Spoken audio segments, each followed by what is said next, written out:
Assalamualaikum warahmatullahi wabarakatuh. Halo semuanya, kembali lagi dengan saya Siska Saputri.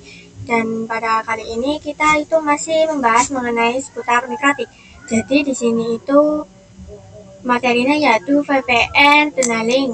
Kemudian pada VPN tunneling itu kita akan membahas 8 materi ya teman-teman. Yang pertama itu ada konsep VPN tunneling, kedua setup topologi, kemudian EOIP konfigurasi, menghubungkan antara klien connect to internet, kemudian PPP atau point to point protokol, kemudian ada PPTP yaitu mengenai konfigurasi, kemudian yang terakhir itu ada PPTPN static routing dan text koneksi. Kita masuk ke konsep VPN tunneling terlebih dahulu. Jadi virtual private network atau VPN secara umum dapat digunakan ketika menginginkan cara aman untuk mengakses jaringan LAN melalui menggunakan internet dengan konsep tunnel. Contoh dari VPN tunneling ini sangat luas dan beragam. Kita bisa ambil contoh sederhananya ketika terdapat satu perusahaan di Jakarta yang ingin terhubung ke cabangnya yang berada di Semarang dengan bisa mengakses jaringan LAN yang dimilikinya secara aman. Cara kerjanya yaitu memanfaatkan membuat terowongan atau interface virtual yang dapat berjalan pada internet. Kemudian kita bisa lanjut ke materi yang kedua yaitu mengenai setup topologi. Jadi di sini saya sudah menyiapkan topologinya. Untuk yang kabel melengkung ini caranya itu teman-teman bisa klik kanan, kemudian edit, dan di sini tipenya itu besir. Kemudian apply. Untuk yang net atau ISP itu type-nya itu cloud NAT, tetapi di sini saya manajemen cloud. Untuk teman-teman diusahakan menggunakan cloud NAT ya, agar nanti IP-nya itu 10.xxx. Kita bisa buka terminal pada router pusat. Ini salah ya teman-teman, seharusnya router cabang. Nah, kita bisa langsung buka untuk router pusat dan router cabangnya. Kemudian teman-teman bisa cekkan IP. Teman bisa ketikkan IP address print. Nah, jadi ini akan muncul IP-nya. Kita ke router pusat dan coba cek IP-nya. Nah, di sini sudah ada. Kemudian di router cabang saya akan menggantikan namanya yang ini tadinya mikratik menjadi router cabang. Caranya itu teman-teman bisa ketikkan sistem identity set name sama dengan router cabang. IP DHCP ini akan saya disablekan saja terlebih dahulu. Caranya itu teman-teman bisa ketikkan IP DHCP min client disable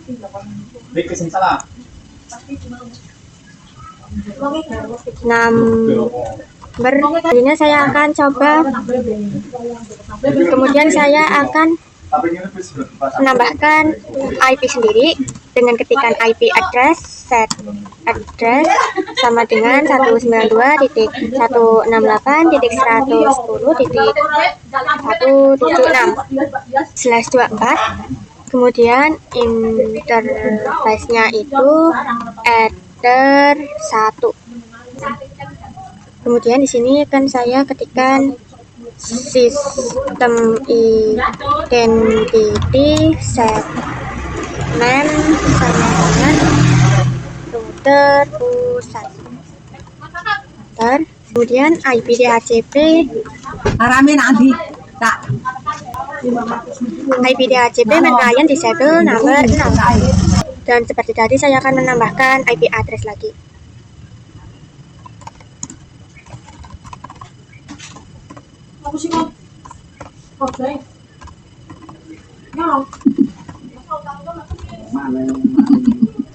Kemudian interface sama ya teman-teman, Ether 1. Dan saya akan tambahkan IP root.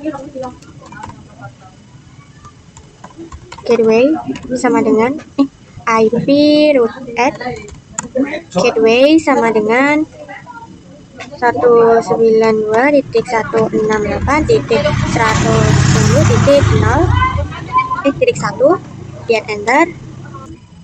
Oh ya teman-teman, tadi saya lupa untuk menambahkan DNS pada router cabang dan gateway-nya. Saya akan tambahkan saja IP root at gateway sama dengan 192.168.110.1. Enter. Kemudian saya akan tambahkan IP DNS set sama dengan 8.8.8.8.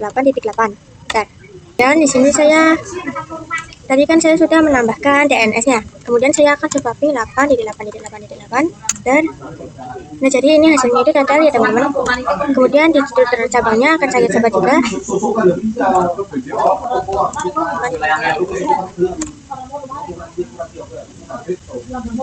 Nah, jadi ini untuk router cabangnya juga TTL. Materi yang selanjutnya yaitu mengenai EOIP. Jadi EOIP atau Ethernet over IP adalah protokol pada mikrotik router OS yang terdapat untuk membangun sebuah network tunnel antara mikrotik router di atas sebuah koneksi TCP atau IP. EOIP merupakan protokol proprietary mikrotik support terhitung di Linux namun wajib dikompil manual. Maka untuk memanfaatkan fitur ini, router di head office dan router di branch office wajib menggunakan router mikrotik. Untuk membangun tunnel, kedua kantor baik kantor cabang maupun kantor pusat mesti terkoneksi ke internet. EOIP tunnel menghubungkan antara seat yang dimana antar seat itu harus yang memiliki network yang sama. Untuk interface itu kita bisa kemudian interface add dan kemudian /EOIP tunnel. Di sini saya masuk ke Winbox yang router pusatnya. Kita bisa pilih interface. Kemudian di sini kita pilih add. Kemudian kita bisa pilih yang paling atas ini. Namanya itu di sini akan saya tambahkan main cabang. Untuk remote address-nya itu kita akan gunakan IP milik router cabangnya.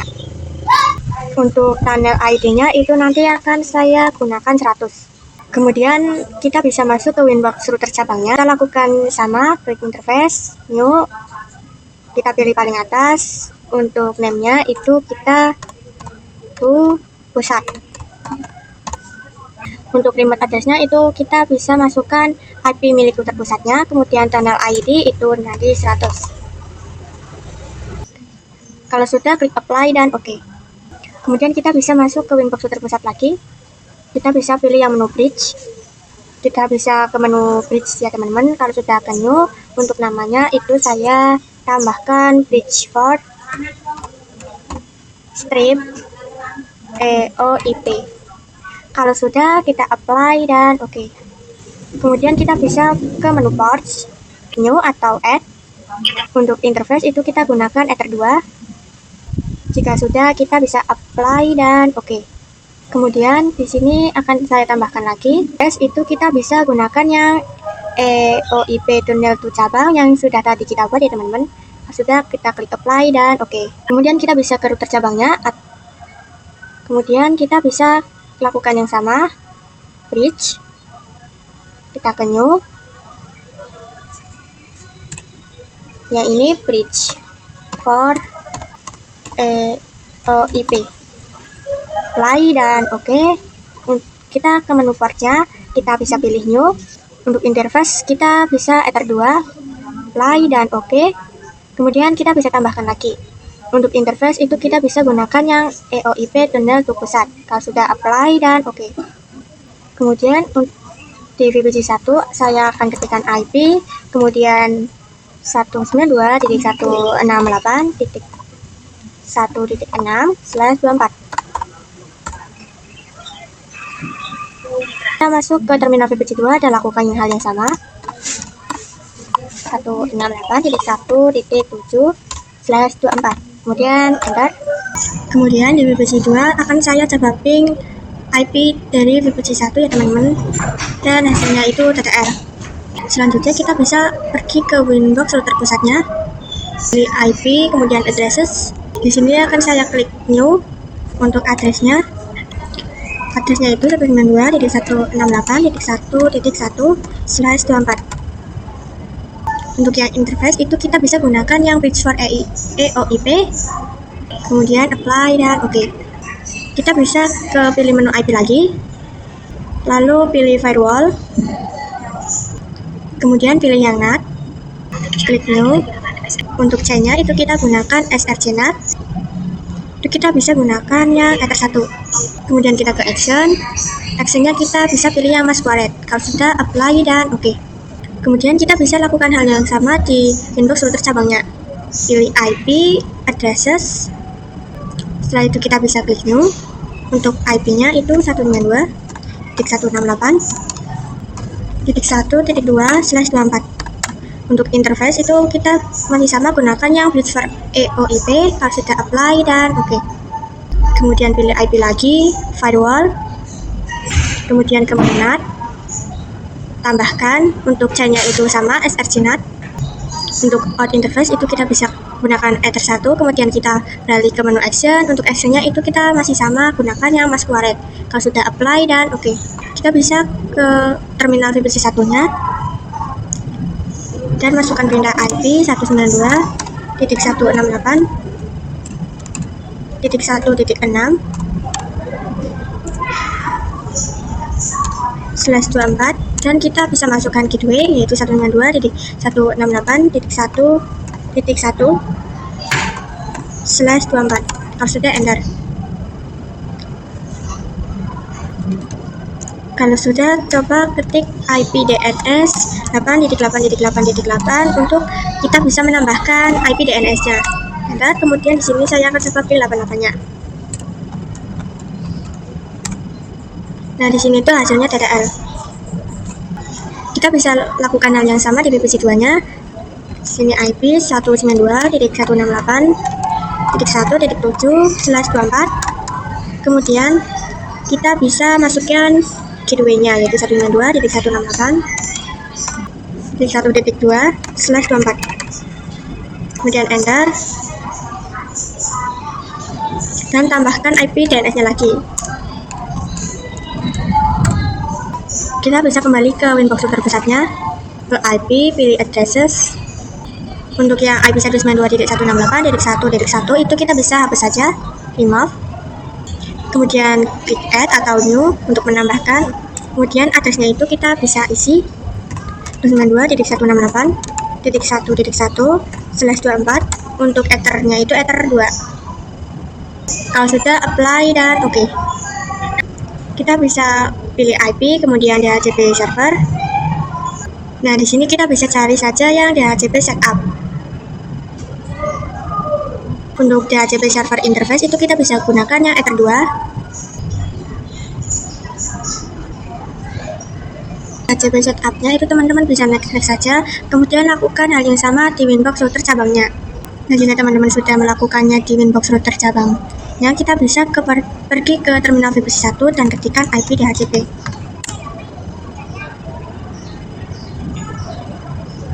Nah, jadi ini sudah keluar IP-nya ya teman-teman. Kemudian saya akan coba di VPC 2-nya.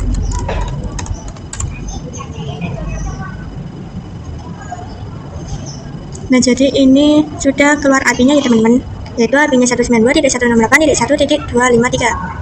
Kemudian kita bisa masuk ke Winbox router pusat, pilih menu yang PPP. Kemudian teman-teman bisa cari yang PPTP server. Untuk yang enable ini kita bisa centang, kemudian apply dan oke.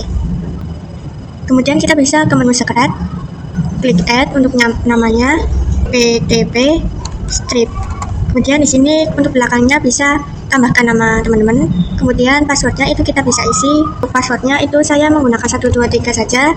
Untuk servisnya itu kita bisa pilih yang PPTP. Untuk lokal addressnya itu 10.10.10.1.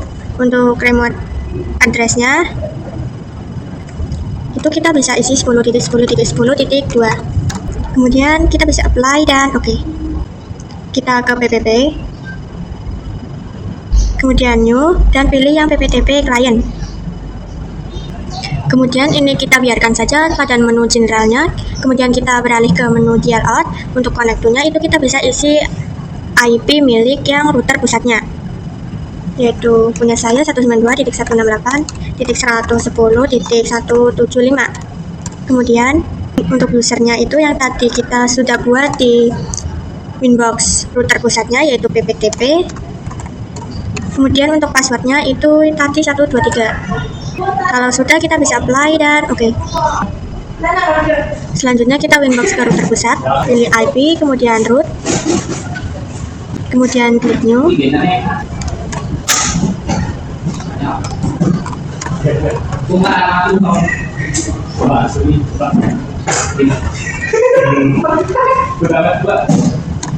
Addressnya itu 192.168.2.0, untuk gateway-nya 10.10.10.10.2. Kalau sudah, apply dan oke. Kita bisa pilih IP, kemudian root, dan di sini kita bisa tambahkan.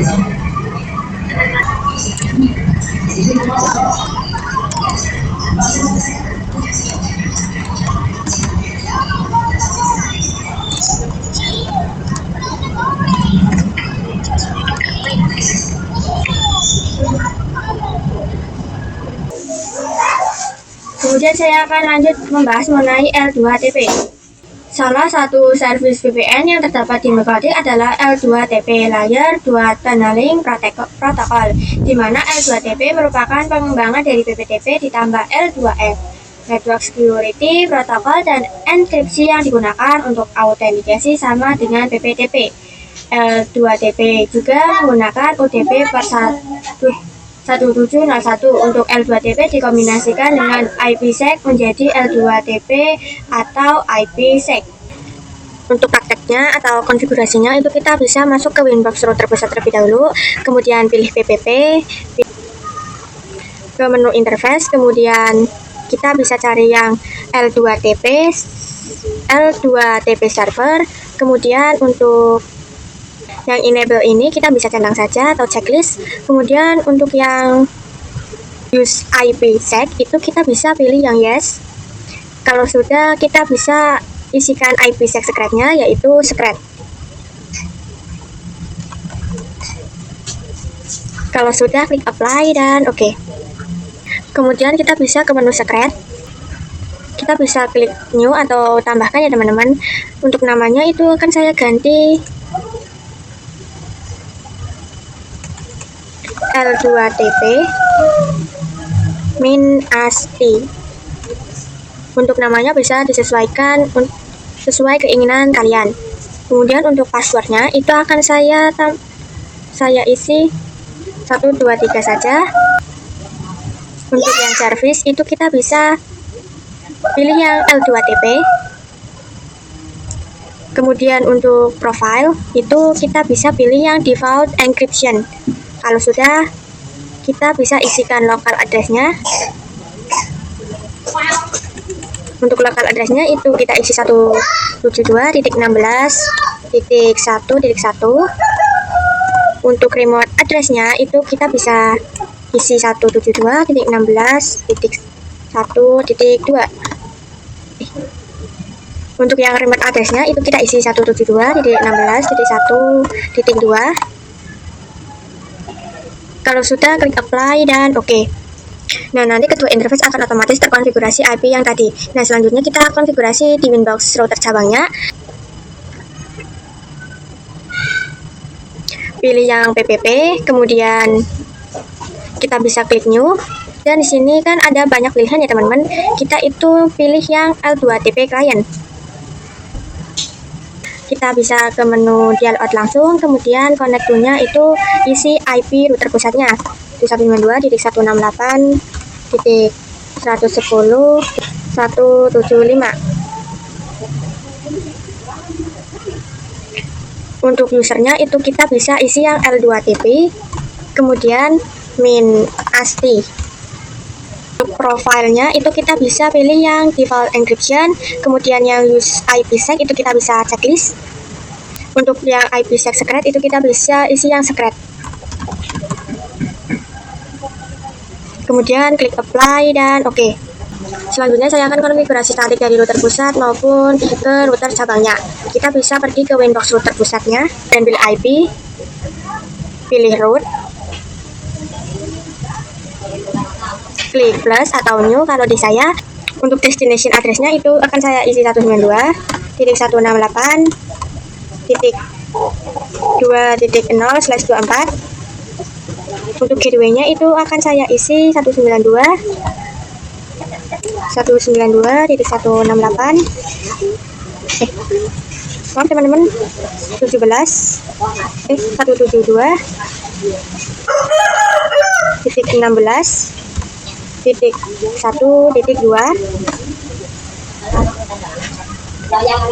Kemudian kita bisa lanjut ke Winbox Router cabangnya. Nah, di sini saya sudah masuk ke Winbox Router cabang, kemudian pilih ID, pilih root, klik new. Untuk destination addressnya itu 192.168.1.0/24. Gateway-nya itu kita bisa isi yang 172.16.1.1. Kemudian klik apply dan oke. Untuk pengujiannya kita bisa masuk ke VPC 1-nya dan coba ping yang VPC IP milik VPC 2-nya, yaitu 192.168.1.253. Kemudian enter. Nah, jadi hasilnya itu sudah TTL ya teman-teman. Kita lanjut ke materi yang berikutnya, yaitu materi PPOE. Jadi di sini saya sudah menyediakan topologi baru. Untuk router pusatnya itu kita biarkan, kemudian untuk router cabangnya kita lepas dan ganti baru untuk router ASTI. Kemudian kita bisa buka terminal router pusatnya.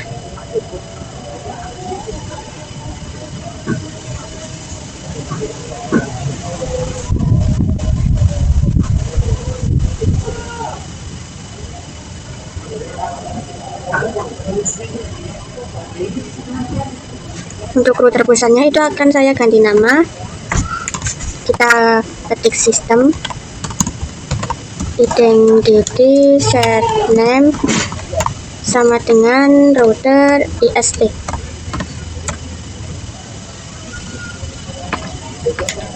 Kemudian saya akan buka terminal yang ini baru, router baru ya teman-teman.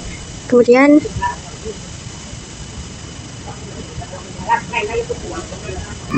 kita bisa login terlebih dahulu. Ketiknya menjadi, kemudian saya akan ganti nama yang tadinya Mikrotik menjadi router ASTI. Kita bisa ketik sistem identity set name. Jadi untuk Mikrotiknya itu akan saya konfigurasikan dengan PPOE server, di mana dia berpindah sebagai ISP dari Mikrotik 2. Saya akan konfigurasi PPOE client, di mana Mikrotik kedua itu bertindak sebagai client. Setelah melakukan konfigurasi, kalian harus mengaktifkan fitur roamingnya terlebih dahulu.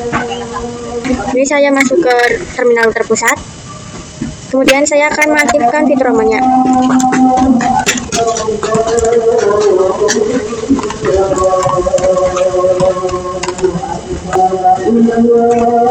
Jadi untuk router pusatnya sudah saya aktifkan fitur roaming. Kemudian di sini untuk router ASTI akan saya aktifkan juga.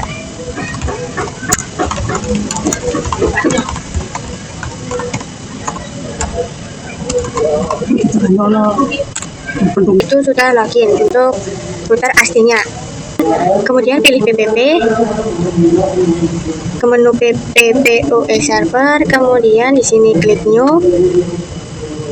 Untuk service name-nya itu kita bisa ketik service min PPPOE.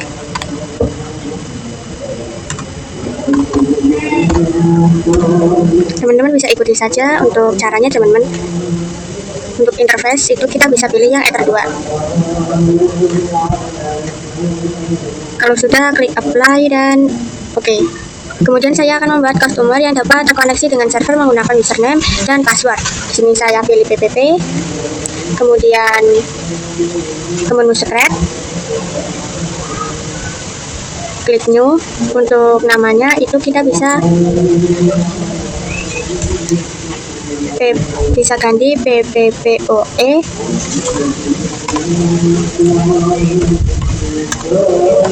ASTI. Passwordnya akan saya isi 123 saja biar mudah. Untuk service itu kita bisa pilih yang PPPoE.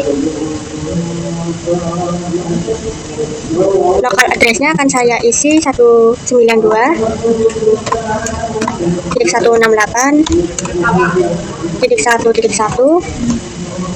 Untuk remote addressnya itu kita isi 192.168.1.2. Klik apply dan oke. Selanjutnya saya akan konfigurasi PPoE client. Kemudian di sini pilih PPPP, klik new dan pilih yang PPPoE client.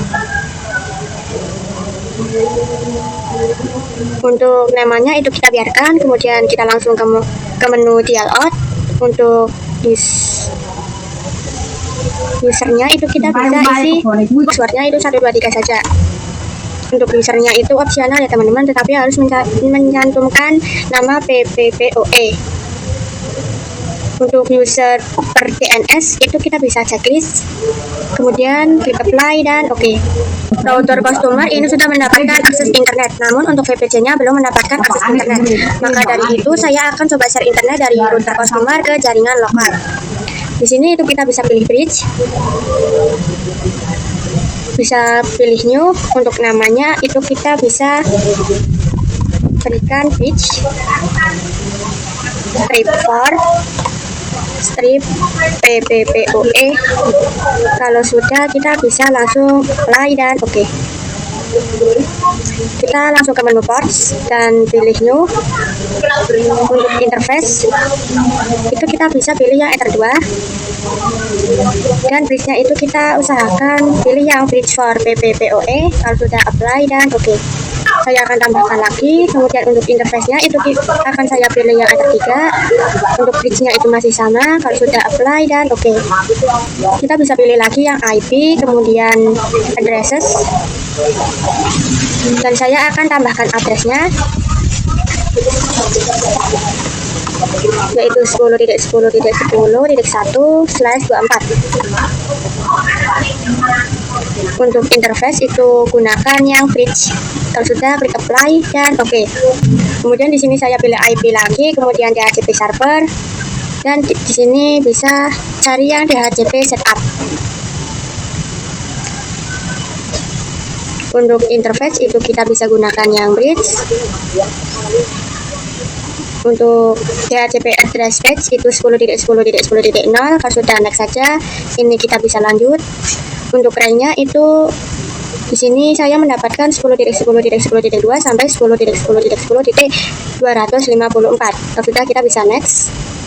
Untuk DNS server kalau masih kosong, di sini saya akan tambahkan 8.8.8.8. Kalau sudah kita bisa next. Untuk list time-nya itu kita bisa next saja. Nah, di sini sudah selesai teman-teman. Kemudian kita lanjut ke konfigurasi selanjutnya, yaitu konfigurasi NAT. Sini itu kita bisa pilih IP, kemudian pilih firewall. Langsung saja kita bisa ke menu NAT, klik new. Untuk chain itu kita bisa pilih yang SRC NAT. Path interface itu kita bisa pilih yang PPPoE out1. Kita ke menu action dan kita bisa pilih yang masquerade. Kalau sudah klik apply dan oke.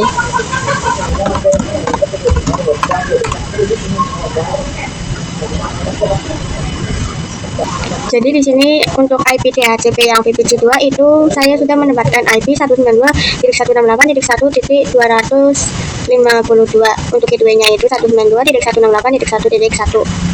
Dan kita bisa lanjut saja ke materi yang terakhir, yaitu PPoE, limitasi bandwidth PPoE.